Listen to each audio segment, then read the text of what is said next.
उद्धव महादेव कसं पाहताय? बीडच्या क्रांतिकारी भूमीमध्ये आज ओबीसींचा निर्णायक एल्गार मेळावा होतोय आणि हा मेळावा राज्याचे नेते माननीय छगन भुजबळ साहेब यांच्या प्रमुख उपस्थितीमध्ये आणि अन्य ओबीसी नेते यांच्या मार्गदर्शनाखाली पार पडतोय।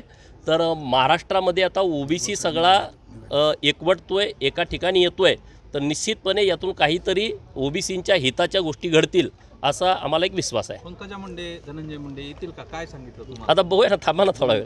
नेमकं या ठिकाणी घोषणाबाजी देखील केली गेली आणि भुजबळांनी राजीनामा द्यावा आणि नंतरच सभेला यावा अशी मागणी मराठा समाजाने केली। हे केलं गेलं, कसं पाहताय?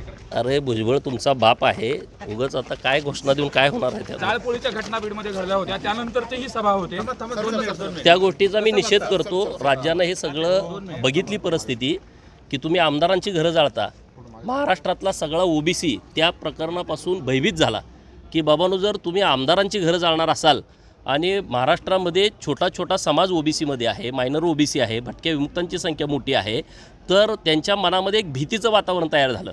आज आम्ही या बीडमधून जी भीती ओबीसी समाजाच्या मनामध्ये तयार झालेली आहे ती दूर करण्याचा आम्ही प्रयत्न आजच्या सभेतून करणार। धनंजय मुंडे येत नाही याच्यावर तुम्हाला काय वाटतं? कारण ओबीसीचं खरं तर नेतृत्व अरे बाबा, पंकजा मुंडे ताई आणि धनंजय मुंडे साहेब हे मोठे नेते आहेत आणि मुळामध्ये स्वर्गीय गोपीनाथरावजी मुंडे साहेबांनीच ओबीसींच्यासाठी फार मोठं काम केलं। छगन भुजबळ साहेब असतील, मुंडे साहेब असतील, तर त्यांचं काम फार मोठं आहे। एखाद्या सभेला आले नाही आले म्हणून तुम्ही या विषयावर नाही, वडट्टीवार साहेब तर आंबडच्या सभेला होते, असेल काय अडचणी, पण सगळे आम्ही ओबीसीच्या हितासाठी सगळे एक आहोत।